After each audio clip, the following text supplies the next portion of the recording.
মিরপুরে সন্ধ্যার পর প্রকাশ্য অনৈতিক কর্মকাণ্ড ও মাদক বিক্রি, শিশু কিশোরদের ভবিষ্যৎ নিয়ে শঙ্কায় স্থানীয়রা। বিস্তারিত দেখুন আরাফাত হোসাইনের প্রতিদিনের প্রতিবেদনে।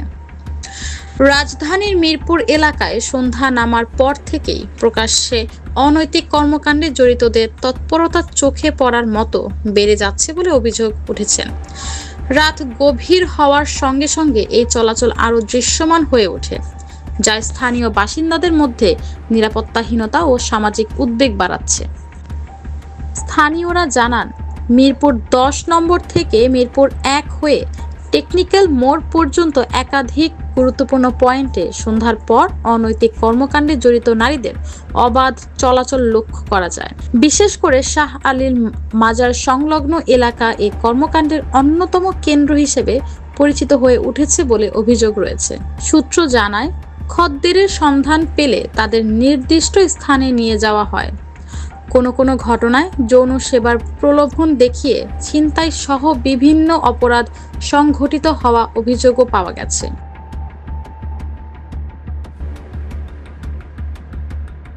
পরিবার নিয়ে স্বাভাবিকভাবে চলাচল করাও কঠিন হয়ে পড়ছে। অনেক সময় অনাকাঙ্ক্ষিত পরিস্থিতির মুখে পড়তে হয়। তাদের আশঙ্কা, এ ধরনের প্রকাশ্য কর্মকাণ্ড শিশু কিশোরদের জন্য নেতিবাচক বার্তা দিচ্ছে এবং তারা ভুল পথে পা বাড়াতে পারে।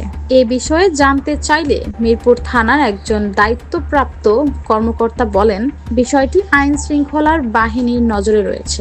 এলাকা জুড়ে নিয়মিত টহল ও অভিযান পরিচালনা করা হচ্ছে এবং অনৈতিক কর্মকাণ্ড বা অপরাধের জড়িতদের বিরুদ্ধে আইনানুগ ব্যবস্থা নেওয়া হচ্ছে। তিনি আরও জানান, স্থানীয়দের কাছ থেকে যে কোনো অভিযোগ বা তথ্য পেলে তাৎক্ষণিক ব্যবস্থা নেওয়া হয় এবং প্রয়োজন হলে বিশেষ অভিযান পরিচালনার পরিকল্পনাও রয়েছে।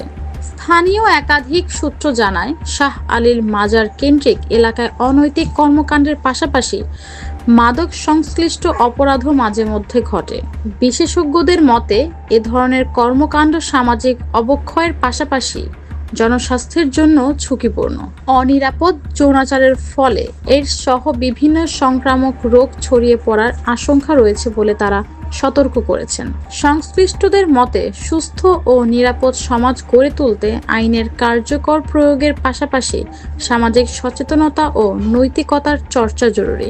স্থানীয় বাসিন্দাদের দাবি, নিয়মিত নজরদারি ও কঠোর ব্যবস্থা নিশ্চিত করা গেলে মিরপুর এলাকার পরিবেশ আবারও নিরাপদ ও স্বাভাবিক হয়ে উঠতে পারে। ডেস্ক নিউজ, অগ্রযাত্রা প্রতিদিন।